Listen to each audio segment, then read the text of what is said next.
Hey, what's going on? Today I'm going to be making a 10-inch chef knife, and I'm going to be forge welding up some 1084 15 and 20 Damascus, and we'll shoot for somewhere around 200 layers. I'll start by cutting up a bunch of 1084 and 15 and 20. I'll clean off all the mill scale on the grinder, and then get all the surfaces nice and clean with acetone before I tack weld them up. I think I started with 17 layers here.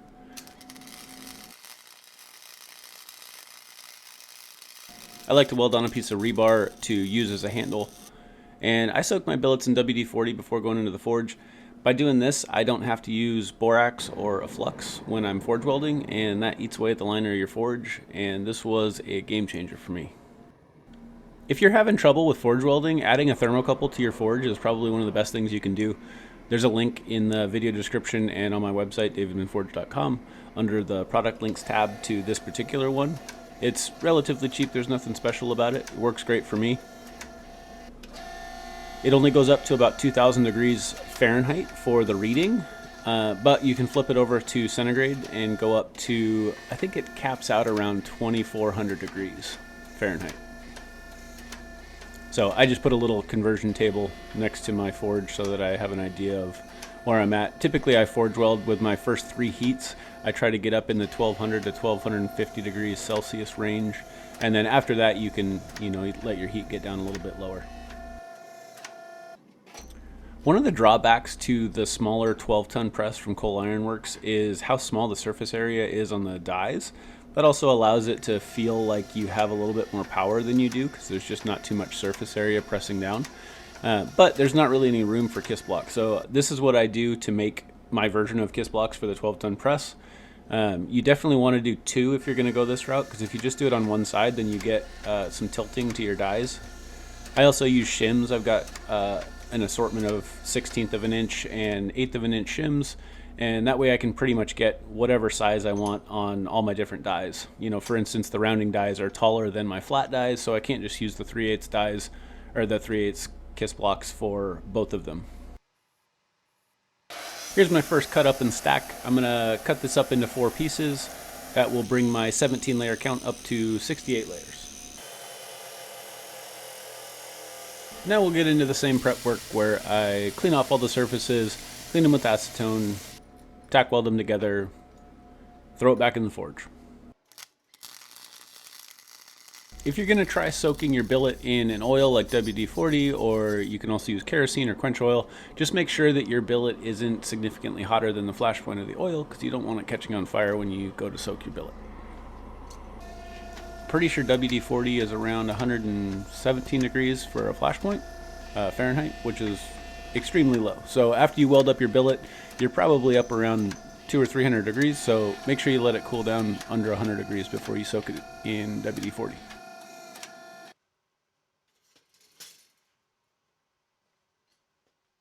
Here's my 68 layer billet all drawn out.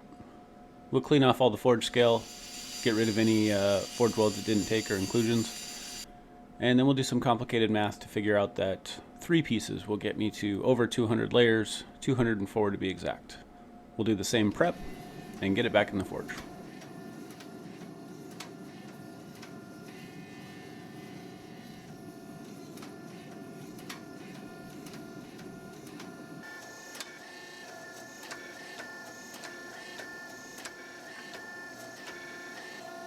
I'm using some ladder dies. These are sold through Coal Iron Works.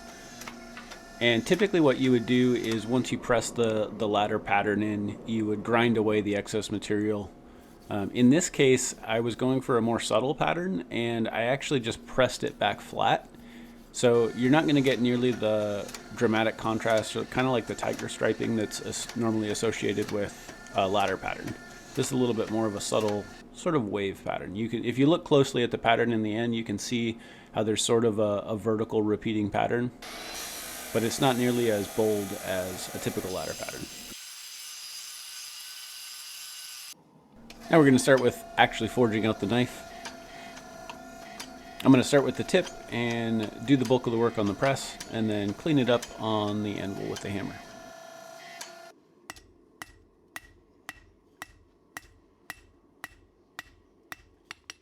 I always think it's cool when you're working with Damascus and you can kind of get a glimpse into the pattern, start to get a sense of what it's going to look like in between heats. I'm going to use some fullering dies to draw out some width in the handle and then clean it up on the anvil.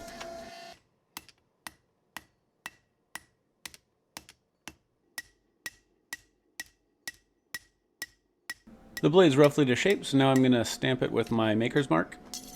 This knife's for a 3.5 Marine, so I'm also going to be giving it the Dark Horse stamp, which is the logo for 3rd Battalion, 5th Marines. I get all of my stamps from Steel Stamps Inc., and they actually asked me to make a video on how I attach a rebar handle to my stamps without ruining the temper. Something tells me that they either get asked that a lot, or they have to deal with a lot of people ruining their stamps by trying to attach a handle. So look out for that video shortly. Now, at this point, I was looking at these stamps, and I really didn't like the spacing between them. They follow the line of the spine, and that actually makes them look like they're tilted a little bit. So I was really disappointed, so much so that I called the customer this knife and basically offered to scrap the knife and start over. He was still open to seeing what it looked like as the finished product, so we went ahead with it and finished it.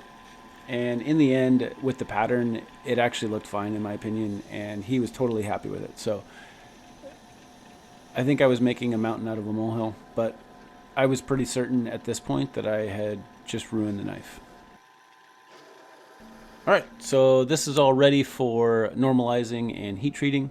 One of the best things I ever did was get a kiln to heat treat my knives. It just gives so much more precision than heat treating in a forge. While the kiln's heating up, I'm going to glue up some handle scales with their liners. These are Odie green and coyote tan layered micarta, and I'm going to do black G10 liners. I would consider this kind of like a, I guess like a tactical chef knife. It's for a fellow Marine, and this is kind of what he was looking for, more of like a barbecue, like a big 10-inch barbecue kind of conversation piece. So I like the military ties to this, and I think the look is going to be pretty cool in the end. If you're feeling squirrely, go ahead and jump in the comments and tell me how inefficient this kiln is for heat treating knives since it's so large. And you're right, but I got a great deal on this. I think it was like $500 for the kiln and the controller together, and I just couldn't pass that up. At some point I'll probably get a smaller knife making kiln, but for now this is what I have, and it does a great job. I normalized this knife at 1650, 1500, and 1400 degrees Fahrenheit, letting them air cool in between each cycle. I heat my Parks 50 quench oil up to around 120 degrees before quenching, and I quenched this knife at 1475 Fahrenheit. After quenching, I ran two 2-hour temper cycles at 400 degrees Fahrenheit. I took this up to a 320 grit finish on the belt sander, and then I moved over to hand sanding. I dropped down one belt and start at 220 grit with the hand sanding, and then I took it all the way up to a 600 grit before etching in the acid. I like to rotate directions. This is a really common thing that you'll see with knife makers, and it really makes a difference in making sure that you actually get rid of all of the previous grit scratches, so it's definitely a worthwhile little trick.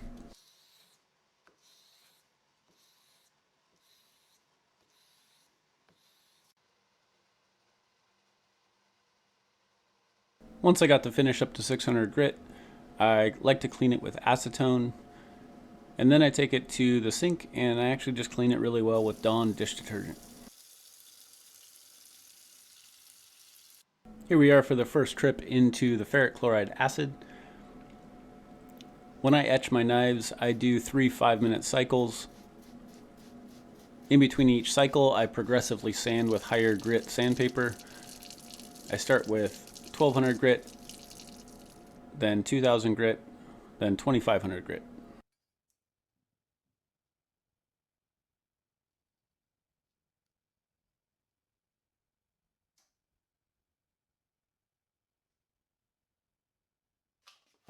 Next up, I'm going to do a coffee etch. I just use cheap instant coffee. I do a lot. I usually break about one of those size containers up into about 3 etches, so it's about 1/3 of a container. Kind of depends on how much liquid you need to add. My typical coffee quench tank wasn't deep enough for this, so I had to use this container. And you didn't see it in the video, but I put some zip ties under the handle and then put a little counterweight on top so that it kept the blade off the bottom of that container. And then I think I gave that about an hour and a half or so, and then I touched it up with 2500 grit sandpaper, and then blew it dry with an air compressor so I could let the oxides sit. I let that sit for, I think it was overnight, so probably 8 to 10 hours. And then once I took it out of there, I wiped on a blade wax that I make. It's food safe, and it's a mixture of beeswax and mineral oil. Here's a nice peek at the chatoyance in the pattern.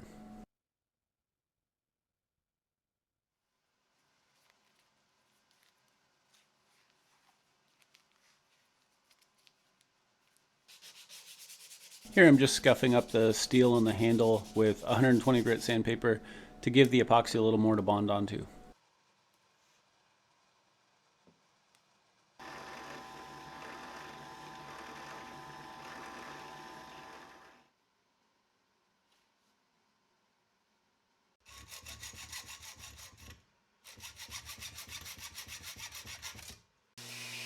If you like that sweatshirt I'm wearing, you can pick one up on my website, davidmanforge.com.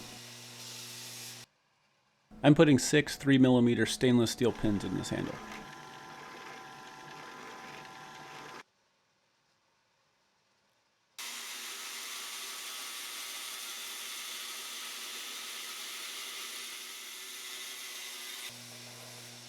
I took the fronts of the handle scales up to 220 grit on the belt sander and then took them up to 600 grit by hand, and then I followed up on the buffing wheel with some pink rouge.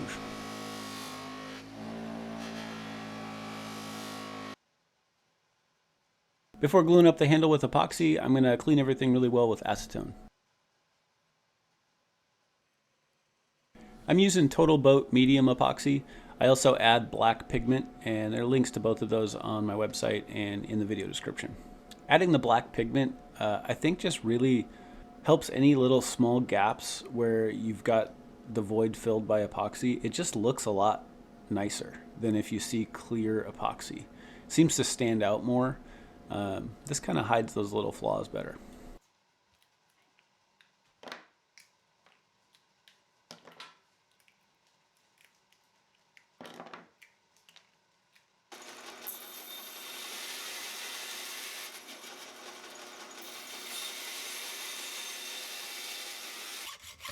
I always cut off any excess handle pins by hand.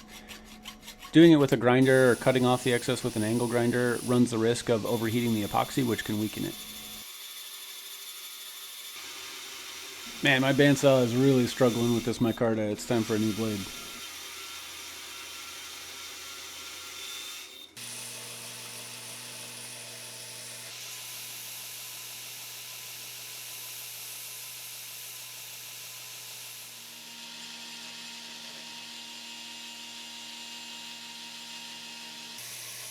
Notice when I'm grinding on the handle, I continually touch the handle pins in the area where I'm grinding just to make sure that I'm not overheating the micarta or the pins and the epoxy that's holding them all together.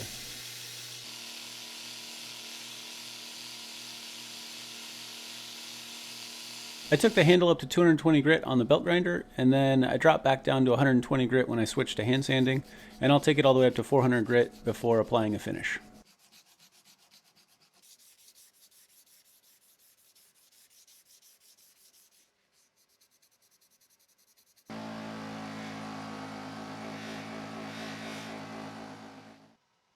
I'm applying an Odie's oil finish here.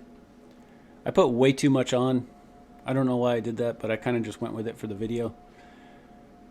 You want to apply each layer as thin as possible. I do 3 coats, and you want to give it at least 12 hours, if not more, of cure time in between coats.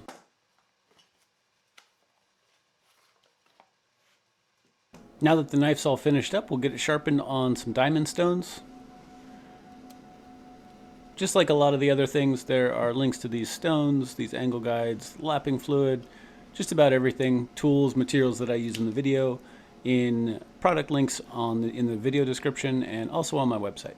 If you're using these angle guides, make sure to tape your blade because they'll scratch up the finish as they start to accumulate metal dust from sharpening the blade. I start with a 300 grit stone, then I go to 1200, and then I finish with a 3000 grit stone.